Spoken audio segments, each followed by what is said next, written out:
Hello guys, in today's video I'm going to show you how to fix Roblox. An error occurred easy and quick. If you want to fix it, all you have to do first, click here and now type after that type here Roblox,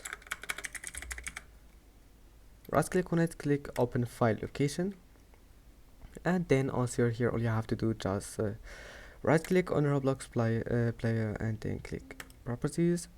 Now go to general, type here change the name to Roblox player 1, go to compatibility, enable reduced color mode, and then enable run this program as administrator and disable full screen optimization, and then click run this program in compatibility mode for Windows 8, click OK, and then just close it.